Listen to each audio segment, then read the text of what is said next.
आपका स्वागत है नाइट टाइम स्टोरीज चैनल पर, जहां छायाओं में रहस्य होते हैं और रात्रि विशेष किस्से अज्ञात की कहानियां सुनाती है। आज रात हम एक ऐसी हवाई यात्रा के रहस्य पर प्रक्षिप्त होंगे जो विमानन की दुनिया में सबसे गहरी छाया में रही है। मार्च 2014 में मलेशिया एयरलाइंस की फ्लाइट MH370 ने कुआलालंपुर से बीजिंग के लिए प्रस्थान किया था, लेकिन इसकी गयाबी रही। इस अद्वितीय और अज्ञात घटना के पीछे छिपे सवालों को खोलते हुए हम आपको लेकर जाते हैं, जिसमें हैवानियां, सिद्धांत और एक भयानक वास्तविकता शामिल है। आइए इस रात्रि के परिचित अद्वितीयता में खो जाएं। कुआलालंपुर अंतर्राष्ट्रीय हवाई अड्डे पर हमेशा की तरह हलचल मची हुई थी। परिवार एक दूसरे से आंसू भरी विदाई ले रहे थे, व्यावसायिक यात्री अपने ब्रीफकेस और फोन के साथ व्यस्त थे, और छुट्टियों पर जाने वाले अपनी योजनाओं के बारे में उत्साहित चर्चा कर रहे थे। गेट C1 पर यात्री मलेशिया एयरलाइंस की फ्लाइट MH370 में सवार होने की प्रतीक्षा कर रहे थे। वे नहीं जानते थे कि वे जल्द ही विमानन इतिहास के सबसे बड़े रहस्यों का हिस्सा बनने वाले थे। कप्तान जहारी अहमद शाह, जिनके पास 18,000 घंटे से अधिक की उड़ान का अनुभव था, क्रू लाउंज में अपनी कॉफी पी रहे थे। प्रथम अधिकारी फारिक अब्दुल हमीद, एक महत्वाकांक्षी युवा पायलट, उड़ान योजना को दोबारा जांच रहे थे। दोनों पुरुष एक नियमित यात्रा पर जाने वाले थे, कुआलालंपुर से बीजिंग तक की उड़ान पर। स्थानीय समयानुसार रात 12:41 बजे फ्लाइट MH370 कुआलालंपुर अंतर्राष्ट्रीय हवाई अड्डे से उड़ान भरती है। बोइंग 777-200 ER ने रात के आकाश में आराम से चढ़ाई की, इसके शक्तिशाली इंजन स्थिरता से गूंज रहे थे। यात्री अपनी सीटों पर बस गए, कुछ रात भर की उड़ान में सोने की तैयारी कर रहे थे, जबकि अन्य इन फ्लाइट मनोरंजन में व्यस्त थे। केबिन क्रू, मुख्य परिचारिका नोलियाकमार हमीद के नेतृत्व में कुशलता से गलियारों में घूम रहे थे, यह सुनिश्चित करते हुए कि हर कोई आरामदायक हो। कॉकपिट में जहारी और फारिक अपने पूर्व क्रूज चेकलिस्ट से गुजर रहे थे, हल्की बातचीत कर रहे थे। 1:19 बजे जहारी की आवाज अंतिम नियमित संचार को मलेशियाई हवाई यातायात नियंत्रण में प्रसारित करती है।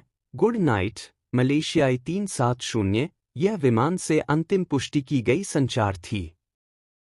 1:21 बजे जब विमान मलेशियाई हवाई क्षेत्र से वियतनामी हवाई क्षेत्र में प्रवेश कर रहा था, तो ट्रांसपोंडर, जो हवाई यातायात नियंत्रण को विमान की स्थिति बताता है, अचानक बंद हो गया।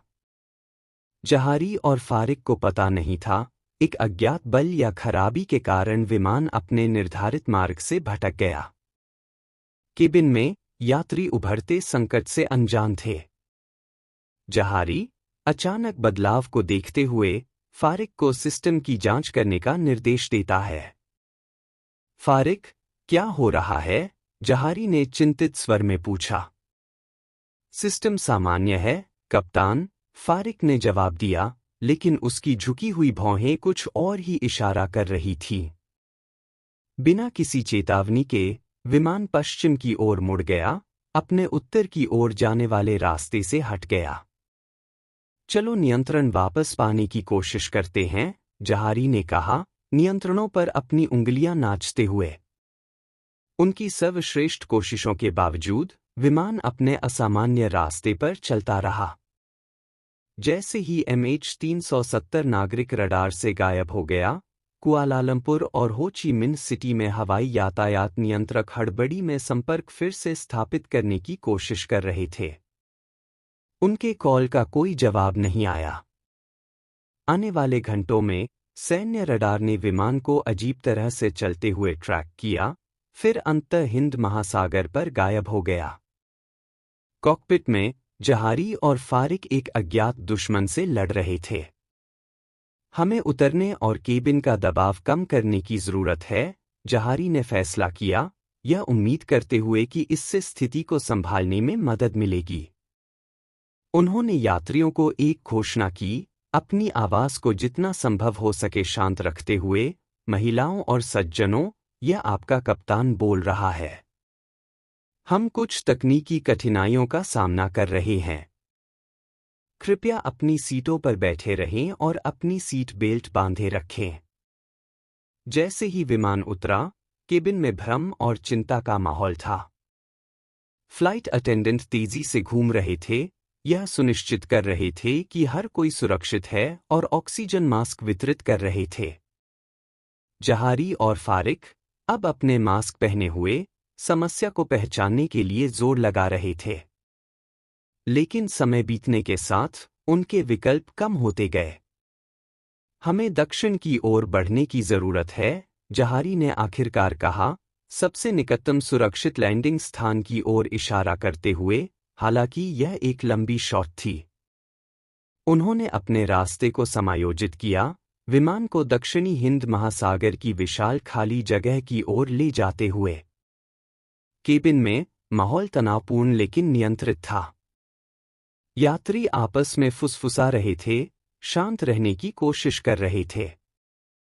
एक युवा माँ अपने रोते हुए बच्चे को शांत कर रही थी, एक बुजुर्ग जोड़ा हाथ पकड़कर बैठा था, और एक व्यवसायी अपने लैपटॉप पर नर्वसली टैप कर रहा था। घंटों के बीतने के साथ और विमान अपनी अकेली यात्रा जारी रखता है, ईंधन स्तर कम होने लगे। जहारी और फारिक ने एक उदास नज़र का आदान प्रदान किया। उन्होंने सब कुछ कर दिया था, लेकिन स्थिति तेजी से बिगड़ रही थी।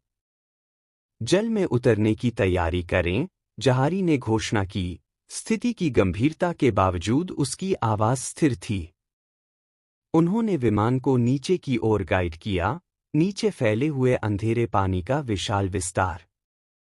जैसे ही सुबह की पहली रोशनी फूट रही थी, फ्लाइट MH370 ने अपनी अंतिम उतराई की। यात्री अपनी सीटों से चिपके हुए थे, प्रभाव के लिए तैयार थे। जहारी के हाथ नियंत्रणों पर स्थिर थे, उसका मन अपने यात्रियों को बचाने के लिए आखिरी कोशिश पर केंद्रित था। महासागर उनकी ओर तेजी से बढ़ा, और अंतिम नियंत्रित चाल के साथ विमान पानी पर उतरा। एक पल के लिए एक डरावनी चुप्पी थी। फिर पानी के केबिन में भरते ही अफरातफरी मच गई। जहारी और फारिक ने आपातकालीन निकास खोलने की कोशिश की, यात्रियों को लाइफ जैकेट पहनने और निकालने के लिए चिल्लाया। अफरातफरी के बीच जहारी ने एक छोटे बच्चे को एक बेड़ा में मदद की, इस ज्ञान के साथ कि बचाव की संभावना अनिश्चित थी। जमीन पर MH370 के गायब होने की खबर ने दुनिया भर में सदमे की लहरें भेज दी। सरकारों और विमानन अधिकारियों ने एक व्यापक खोज प्रयास शुरू किया, दक्षिण चीन सागर और बाद में दक्षिणी हिंद महासागर को खंगाला। दिन हफ्तों में बदल गए, हफ्ते महीनों में, लेकिन मुख्य मलबा खोजकर्ताओं से दूर रहा। मलबा दूरदराज के किनारों पर बहने लगा, रियूनियन द्वीप, मेडागास्कर और अन्य हिंद महासागर तटरेखाएं। प्रत्येक टुकड़े की सावधानीपूर्वक जांच की गई, पुष्टि की गई कि विमान का दुखद अंत दक्षिणी हिंद महासागर में हुआ था। लेकिन विमान का बड़ा हिस्सा, साथ ही अधिकांश यात्रियों के अवशेष, गहरे समुद्र में खो गए। MH370 के गायब होने से उन परिवारों के जीवन में एक खालीपन आ गया जिन्होंने अपने प्रियजनों को खो दिया था। जागरण आयोजित किए गए और स्मारक बनाए गए, लेकिन निश्चित उत्तरों की कमी ने थोड़ा सा आराम दिया।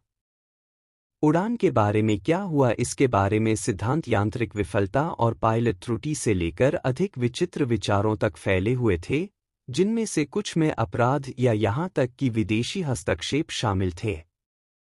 आधिकारिक जांच ने स्वीकार किया कि विमान ने संभवतः अपनी उड़ान को दक्षिणी हिंद महासागर में समाप्त कर दिया था, लेकिन मलबे की अभी भी कमी के कारण सच्चा कारण एक रहस्य बना रहा। अंतिम रिपोर्ट ने मानव ज्ञान और महासागर की विशालता की सीमाओं को स्वीकार किया। साल बीत गए और MH370 की कहानी एक किंवदंती बन गई, अकल्पनीय बाधाओं के सामने साहस और लचीलापन की कहानी।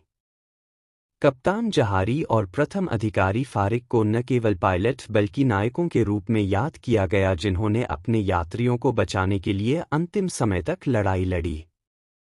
237 यात्री, सभी जीवन के विभिन्न क्षेत्रों और दुनिया के विभिन्न कोनों से मानव अनुभव की नाजुकता और परस्परता के प्रतीक बन गए।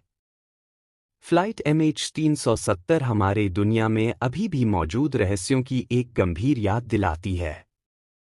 यह हमारी समझ को चुनौती देता है, हमारी प्रौद्योगिकी का परीक्षण करता है और हमारे उत्तरों की खोज को नम्र बनाता है।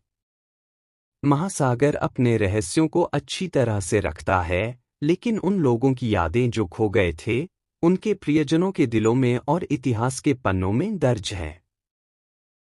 हमारी सामग्री का आनंद ले रहे हैं? बिना भूले हमारे चैनल को लाइक करें और सब्सक्राइब करें। ज्यादा रात के मनोरंजन और विश्राम के माहौल के लिए शांतिपूर्ण ध्वनियों, शांत दृश्यों और शांति के पलों का इंतजार करें।